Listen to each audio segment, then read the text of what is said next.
I'm sitting here having a snack and watching a video on Ezra chapter 1 through 3. And if you know anything about the book of Ezra, in the very beginning of it, there's this whole process where King Cyrus has decided by the Spirit of God to send the Jews back to Jerusalem that belong there. And in doing so, he also returns them all of the items that were stolen from the temple under King Nebuchadnezzar. He also tells the people in his country to give them livestock and silver and gold. And above and beyond that, there's some people in this town who end up giving them more, like out of just the abundance of their heart. They just offer them more to go and return back to Jerusalem. So God gives them this tremendous amount of provision and allows them to go back to Jerusalem and everything. But the thing that was like interesting to me as I was watching this video, the person who had recorded it mentioned, God,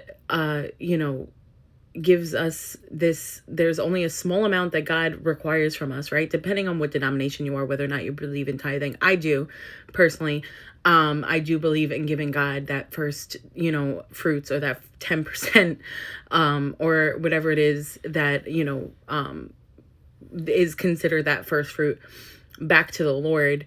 But, she was talking about that, how there is this little amount that God requires back from us for those things of which he provided. And ultimately, everything that we've been given in life has come from God. Like, he's already the owner of all of it. All of it. There's not one thing in this entire world that you receive that was all your own. No matter who you are, what you believe, it all has come to you through the allowance of God. Like, God has allowed it, and which is why it is. But he only requires back a tiny, teeny amount. And as she said that, like, my mind just started to wander, and I was thinking about the fact that, like, what does he use that 10% for, right? So God requires this 10% to be brought back to the temple for what? For what purposes? To continue the work of the kingdom and to continue to grow the people of God in the temple. So not only does God ask us for that 10% back, but he takes that 10% and he brings it back to his people. He uses it to build up the people of God. And I just think that that's amazing, that God cares so much about us that long in the beginning of history, he put a process in place to help continue his work for generation after generation after generation, as the people of God are moved to give back that which he has required, right? To give their tithe, but then to also go above and beyond and give more, and I find the closer to God that you are, the more you're inclined to want to give. And it makes me think of Jesus when he's in the temple and you see all these people giving of their tithes and offerings. And he points out this one woman, and he says she has given more than everybody who has stepped up before her. And why was that? It was because she had such a love for God that she gave in her last couple of coins, the last of what she had. She just wanted to give to God. Like, she understood that everything that she had was from him. And as long as she still had her body and her soul and her mind, that 2 cents, it wasn't going to make a difference. Not to her anyway. Anyway, I almost lost my train of thought there. But it's just a beautiful thing to know and understand and see how God uses the resources that he's given us to make his will come into fruition in the earth.